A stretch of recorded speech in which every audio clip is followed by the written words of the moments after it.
Et salut à tous l'équipe, on se retrouve aujourd'hui pour une nouvelle vidéo, voilà, les nouveautés 2023. Maintenant, vous commencez à avoir un petit peu l'habitude, on a fait les nouveautés 2021, 2022 et on est parti pour la gamme 2023.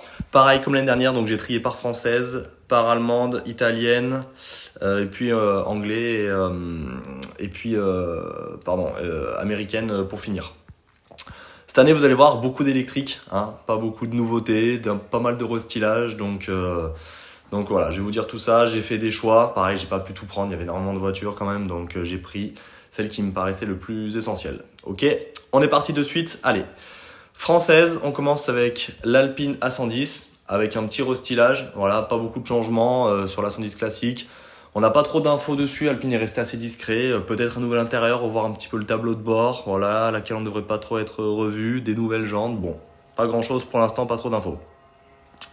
Par la suite, donc Citroën C3, une nouvelle version en thermique ou en électrique. Pour la version électrique, on annonce 400 km d'autonomie. La Peugeot 208 qui devrait être restylée. Voilà, la Peugeot 208 qui avait cartonné, on en voit tout le temps dans la rue. Enfin, c'est une voiture qui a vraiment bien marché chez Peugeot, qui devrait être un peu revue au niveau de la calandre, des nouvelles griffes. Voilà, moi je trouve qu'elle a de la gueule en restylé. Voilà, comme vous pouvez le voir sur la photo, moi j'aime beaucoup.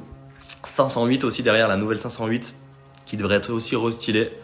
Ça fait 5 ans qu'elle n'a pas eu de retouche. Donc on sait que Peugeot a eu des problèmes avec cette voiture. Elle ne s'est pas très bien vendue. Ils retentent une nouvelle fois encore de rajouter des petits éléments, de la restyler. On verra ce que ça donne.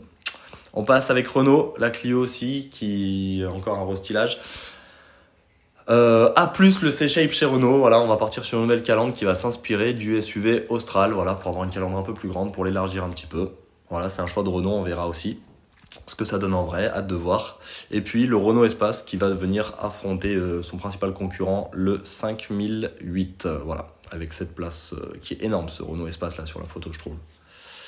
On passe du côté des Allemandes, voilà, on va commencer fort avec BMW et la nouvelle M5. La nouvelle M5 avec, ça y est, de l'hybridation pour déployer 750 chevaux. Les Allemandes toujours plus haut, dans l'idée de dépasser les performances de la M5 actuelle. Donc je sais pas combien elle en a la M5 actuelle, mais c'est toujours plus quoi. La nouvelle M2, voilà, qui a fait beaucoup parler d'elle, sa toute nouvelle calandre. On aime ou on n'aime pas, ça fait bizarre. Je suis pas très fan au début, moi je préférais l'ancienne génération. À voir un petit peu ce que ça donne en vrai, parce que bon, en photo c'est différent, mais voilà. Toujours elle va garder son 6 cylindres en ligne de 460 chevaux. On va partir après avec Cupra Formente restylée. Moi je la trouve magnifique, en gris sidéral là comme ça. Elle est incroyable. Quelques changements, pareil, léger, un petit restylage pour mieux se distinguer de la Seat Leon avec une calandre légèrement revue. On passe du côté italien maintenant, Fiat 600, la Fiat 500 qui marche super bien, on en voit pas mal les petites Fiat 500. Donc là ils vont partir sur un SUV citadin 100% électrique dans un premier temps. Ça serait un des plus petits avec environ 4 mètres, je crois un petit peu moins de 4 mètres, avec 400 km d'autonomie. Maintenant, on va aussi monter de level, on passe avec la Ferrari Roma Spider. Donc il y avait la Roma, mais là on va passer en mode cabriolet, une nouvelle version qui va remplacer la Portofino M qui devrait être supprimée du catalogue de chez Ferrari. Pareil, elle garde la même puissance, 620 chevaux. Pour ce qui est de Lamborghini, il y a une nouvelle Aventador, ça y est aussi, qui devrait passer à l'électrification. Son nouveau nom, il n'est pas encore connu. Voilà, Lamborghini n'a pas dévoilé le nouveau nom de cette bête qui va arriver, mais elle devrait garder son fameux V12. Voilà, les puristes Lamborghini devraient être contents. On parle d'un nouveau moteur de 900 chevaux. Du délire. Toujours plus. Maserati avec la Gran Turismo Folgore. Je l'ai bien dit ou pas? Folgore.